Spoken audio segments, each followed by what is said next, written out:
Your thoughts on the announcements today? We'll start with the Nashville announcement. Really excited because we tried to do that 4 years ago, and Brian and I have been talking for years about this, and hopefully we could get it together because the markets are good. They're kind of, I think they fit together, and you know, it's always good to have a good affiliation with a lot of talent. And they've got a lot of good coaches. I know Carl, I know the guys that are down there.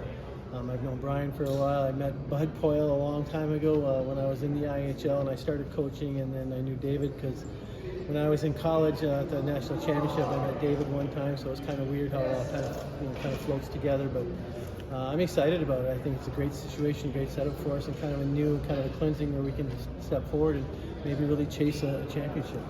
So you're now director of hockey operations. Derek becomes the head coach. When did you start thinking that maybe you wanted to step away? When did you start talking to Derek about the idea? Kind of walk us through that. Nezzy and I have been talking about it for a long time about different situations, like, because I told him, I said, I don't know how long I can do this, you know, and so we kind of talked about it before. And then this year, you know, Bob said, you know, we're kind of thinking maybe if you want to step down and give you a chance to, you know, have more time with your family. And I was like, start thinking about it. I'm like, I'm not really against it, you know. And then my wife was like, you're not going to be able to do it. And I said, yes, I am, honey, because this is really stressful. And it is. It's hard at this level because I was doing coaching, hockey ops, you know, payroll. You do a lot of things at this level, and it's great for the experience, but it weighs on you. So working with Derek, we've known each other for a long time. He's played for me for a long time. It's just. I think it's going to be amazing. He's a fun guy. He's liked by everybody. He deserves it. He's earned it, and I don't mind. I don't look at it as stepping down. I just look like I'm moving on the way. Of course, one of the biggest things you're going to, as I mentioned let's call them Bud, Brian, about the number of players that you get sent and the type of players. I mean, I guess you guys have already started talking about that sort of thing. I mean, when does that process start?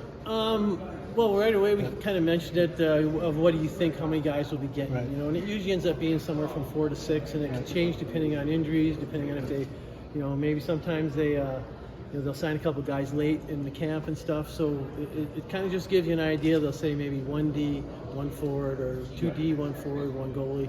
So then we know how to build around it there. And usually every year it's kind of the same thing, so it's nothing really new. But you know when you're with a good affiliate, you're getting really good players, so it's exciting right off the bat. And again, knowing how professional they are and knowing Brian and those guys, like I said, it's just the perfect fit for us, and I'm really excited about it. Real quick, talk about the importance of instilling a winning culture top to bottom in regards to what that takes and making sure, like a lot of us, making sure that the team is definitely entrenched and engaged with the Atlanta community. Well, we've been here for a long time, and these fans are as loyal as it gets. And the biggest thing I've always been big, in our division, it's a tough division. Like every team in our division is good. We have 7 really good teams. So trying to make the playoffs is tough. The biggest thing is making sure that we're projecting. At this level, your locker room changes. You know, every 3 weeks you got a new team. So you've got to learn to believe, and no matter how short you are, no matter how beat up you are, we're going to win that night. It doesn't matter. And I've always followed my thing comes from the U.S. Olympic team in 1980. They beat the Russians. So I always say it doesn't matter how short we are, how beat up we are. If we play together, we'll find a way to win. And I've instilled that in Nezzy, and I've instilled that in every player that's come here. It's not about who we don't have, it's about who we do have. So that's been our focus. We want to win. And like I said, I think this is a good step forward for us. You good?